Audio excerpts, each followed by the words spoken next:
Hello everyone, आज हम करेंगे एक्सरसाइज नंबर 3.4। देखिए फर्स्ट क्वेश्चन हमें क्या दिया हुआ है, स्टेट वेदर ट्रू और फॉल्स। हमें बताना है क्या ये ट्रू है या फॉल्स है।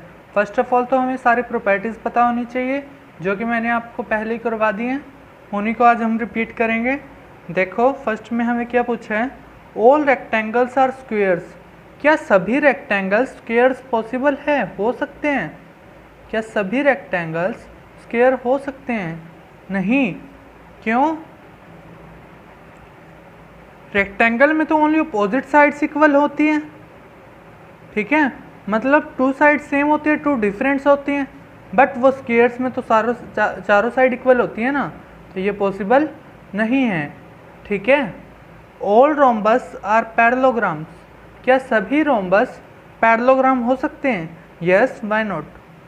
क्यों? रीज़न क्या होगा? क्या सभी रोम्बस पैरेललोग्राम हो सकते हैं? अपोजिट एंगल्स इक्वल होते हैं रोम्बस के, yes. Opposite sides are equal होती हैं, ठीक है। पैरेलल्स भी होती हैं साइड, ठीक है। डायगोनल बाइसेक्ट करते हैं, ठीक है, एट 90 डिग्री पे बाइसेक्ट करते हैं ना, ठीक है। तो क्या रोम्बस पैरेललोग्राम्स हो सकते हैं? Yes, true. All squares are rhombus, all squares are rhombus and also rectangles. True. क्या सभी स्क्वायर्स रोम्बस एंड रेक्टेंगल्स हो सकते हैं? यस। क्यों? स्क्वायर्स में क्या होते हैं, चारों साइड्स इक्वल होती है, हाँ जी, रोम्बस में भी होती है, रेक्टेंगल में भी होती है। पॉसिबल है ना, रेक्टेंगल में भी हो सकती है, कोई ज़रूरी नहीं है, ठीक है। इसमें वैसे तो देखा जाए आपका फॉल्स का केस भी बन सकता है, लेकिन यहाँ पर ट्रू ही रहेगा। क्यों? क्योंकि रोम्बस में भी चारों एंगल्स 90 डिग्री के हो सकते हैं, ठीक है। ज़रूरी नहीं है कि चारों एंगल्स डिफरेंट हो, 90 डिग्री भी हो सकते हैं, तो इसलिए स्क्वायर्स, रोम्बस एंड रेक्टेंगल्स हो सकते हैं, ट्रू होगा, ठीक है। All squares are not parallelogram, all squares are not parallelogram, यहाँ क्या होगा, फॉल्स। सभी स्क्वायर्स पैरेललोग्राम हो सकते हैं, यहाँ क्या लिखा हुआ है, नॉट, इसलिए क्या हो गया, फॉल्स, ठीक है। क्यों हो सकते हैं पैरेललोग्राम? अपोजिट एंगल्स भी इक्वल होते हैं, opposite sides are equal, parallel भी होती हैं, ठीक है। ऑल एंगल्स आर इक्वल होते हैं, अपोजिट एंगल्स इक्वल होते हैं ना, तो इसलिए क्या होगा, ये ट्रू होना चाहिए, बट यहाँ पर नॉट लिखा है, इसलिए ये क्या हो गया, फॉल्स, ठीक है। नेक्स्ट देखिए, all kites are rhombus, all kites are rhombus. क्या सभी काइट्स रोम्बस हो सकती है? नहीं। क्यों नहीं हो सकती? रोम्बस में तो चारों साइड इक्वल होती है, बट काइट्स में चारों साइड इक्वल नहीं होती, अपोजिट साइड से इक्वल होती हैं, ठीक है। All rhombus are kites. क्या सभी रोम्बस काइट्स हो सकते हैं? यस, ये पॉसिबल है, क्योंकि रोम्बस में अपोजिट एंगल्स आर इक्वल होते हैं, चारों साइड्स भी इक्वल होती हैं, इसलिए काइट पॉसिबल है, ट्रू होगा ये, ठीक है। All parallelograms are trapezium. क्या सभी पैरेललोग्राम ट्रेपीजियम हो सकते हैं? Yes, it is possible. क्यों? पैरेललोग्राम में क्या होते हैं, opposite sides are equal and parallel. Trapezium में भी हो सकता है, इट्स नॉट कंपल्शन, हो सकता है, ठीक है। क्या पैरेललोग्राम को हम ट्रेपीजियम बोल सकते हैं? हाँ जी, बोल सकते हैं, ज़रूरी नहीं है। आप ये सोच रहे होंगे कि ट्रेपीजियम में तो एक पेयर पैरेलल होता है, एक नॉन पैरेलल होता है, लेकिन हम उसको पैरेललोग्राम को तो ट्रेपीजियम बोल सकते हैं ना। हमें तो क्या देखनी है, ट्रेपीजियम की प्रॉपर्टीज देखनी, क्या उसमें लाई करती है? हाँ जी, वन पेयर पैरेलल होता है, हाँ जी, पैरेललोग्राम में भी होता है, ठीक है। तो उससे क्या होगा, ट्रू होगा ये। All squares are trapezium. क्या सभी स्क्वायर्स ट्रेपीजियम होते हैं? ट्रू। ये क्यों ट्रू हुआ अभी? क्या ऑल स्क्वायर्स आर ट्रेपीजियम, क्या सभी स्क्वायर्स ट्रेपीजियम हो सकते हैं? हाँ जी, वही सेम प्रॉपर्टी अप्लाई होगी, all opposite sides are parallel होती है, वन पेयर पैरेलल का होता है, हाँ जी, होता है, ठीक है। सम of co-interior angle is 180 degree, हाँ जी, होता है, ठीक है। तो इससे क्या होगा, ट्रेपीजियम में ये भी ट्रेपीजियम हो सकता है, ठीक है। नेक्स्ट क्वेश्चन करेंगे, चलिए आइए नेक्स्ट क्वेश्चन देखते हैं। Identify all the quadrilaterals that have 4 sides of equal length, वो कौन सी क्वाड्रिलेटर्स हैं जिनकी चारों साइड्स इक्वल लेंथ की होती हैं। ठीक है, एक तो हमें पता ही है नाम, स्क्वायर। भाई स्क्वायर तो एग्जैक्टली हमें पता ही है ना, सिंपल सा बिल्कुल। ठीक है, और एक और होता है, कौन होता है वो, रोम्बस। और ठीक है, जिसकी चारों साइड्स इक्वल होती हैं वो कौन सा होता है, स्क्वायर और रोम्बस। और 4 राइट एंगल्स, 4 राइट एंगल्स किस किस में होते हैं अभी, एक तो स्क्वायर में होते हैं, दूसरा रेक्टेंगल में होते हैं, सही होते हैं ना। Next, explain how a square is a quadrilateral, एक स्क्वायर क्वाड्रिलेटर कैसे होगा। स्क्वायर को हम क्वाड्रिलेटर कैसे कह सकते हैं, क्योंकि उसमें क्या होती है, चारों साइड्स 4 साइड्स होती है ना, 4 sided figure, that's why a square is a quadrilateral. ठीक है, नेक्स्ट वन, पैरेललोग्राम क्या होता है भाई, बताइए जल्दी।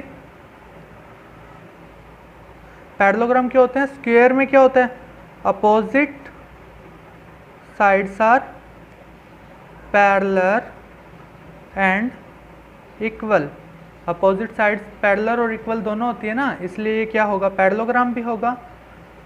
ठीक है, और रोम्बस क्यों होगा, रोम्बस क्यों होगा भाई, एक स्क्वायर रोम्बस क्यों होगा, क्योंकि उसकी चारों साइड्स क्या होती हैं, इक्वल होती हैं।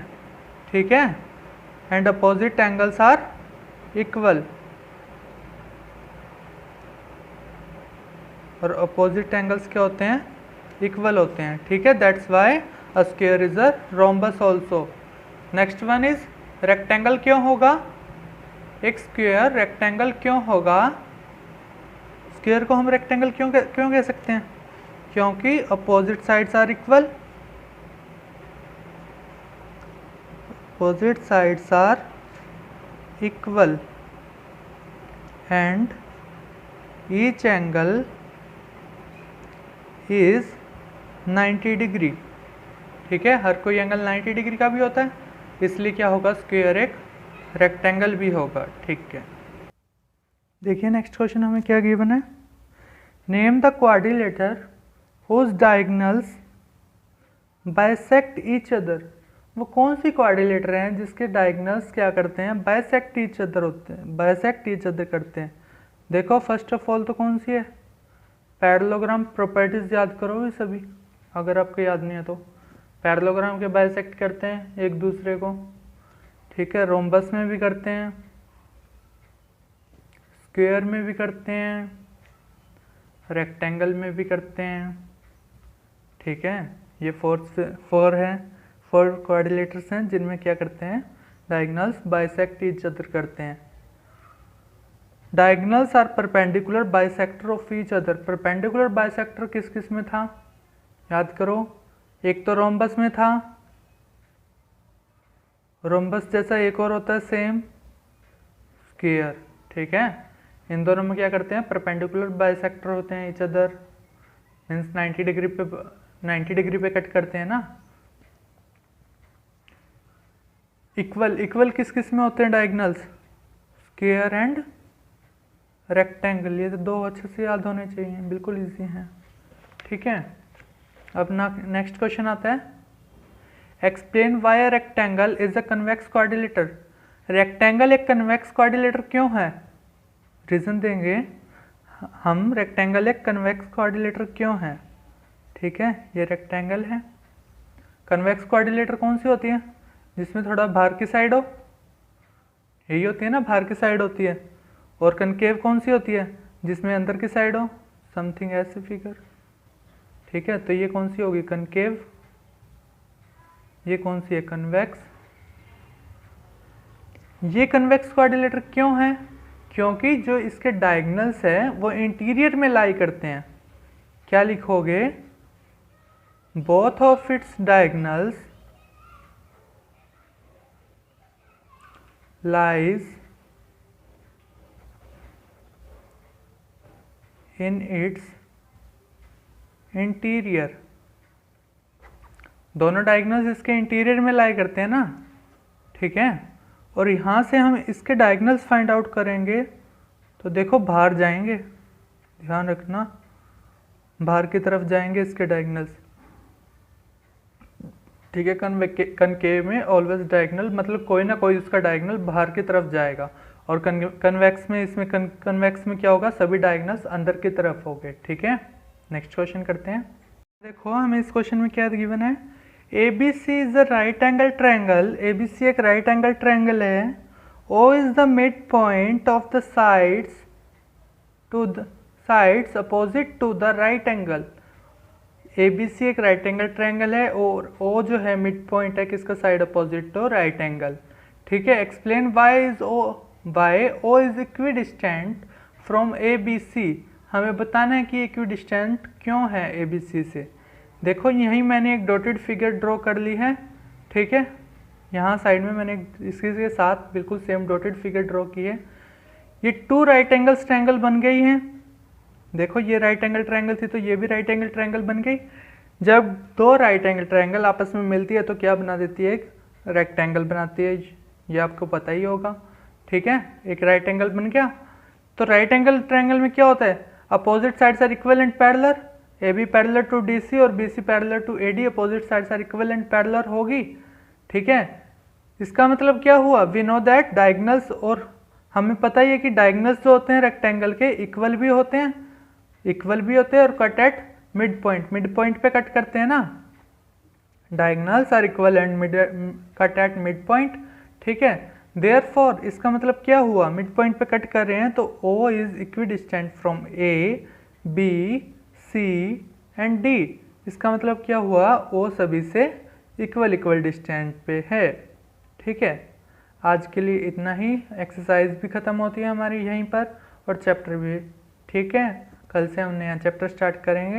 Have a good day.